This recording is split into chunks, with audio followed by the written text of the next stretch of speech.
अहाँ सुन रहल छी माधव एंटरटेनमेंट के भक्तिमय प्रस्तुति।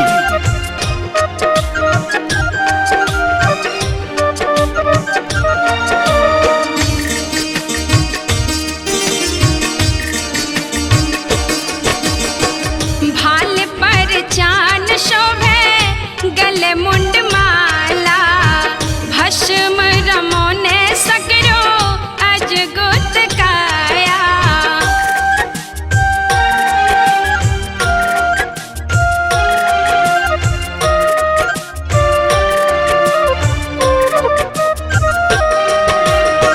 भाल पर चान शोभे गले मुंड माला, भस्म रमोने सकरो अजगुत काया।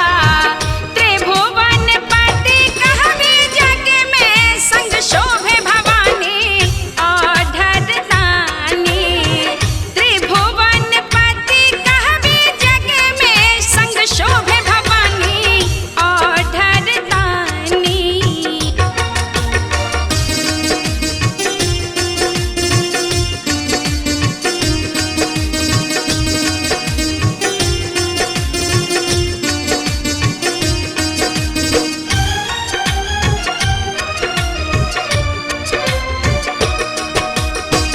भक्त के रे आहा एक प्रतिपालक, विद्यापति घर बनलो चाकर हो।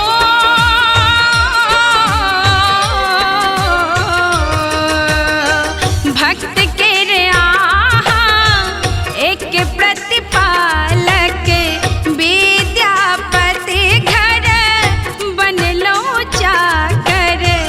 आहा के महिमा के न जानी, सुन शंभु मशानी ओढ़र दानी। आहा के महिमा के न जानी, सुन शंभु मशानी ओढ़र दानी। भाल पर चान शोभे गले मुंड माला।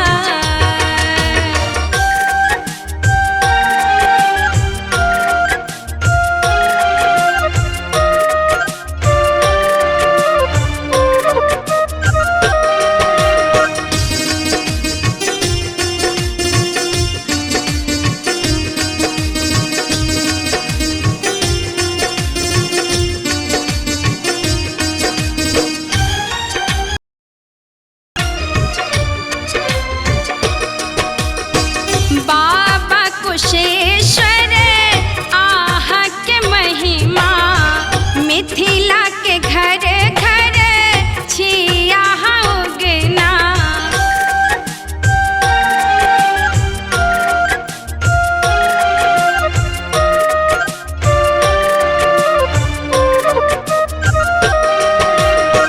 बाबा विदेश्वर आहा के महिमा, मिथिला के घर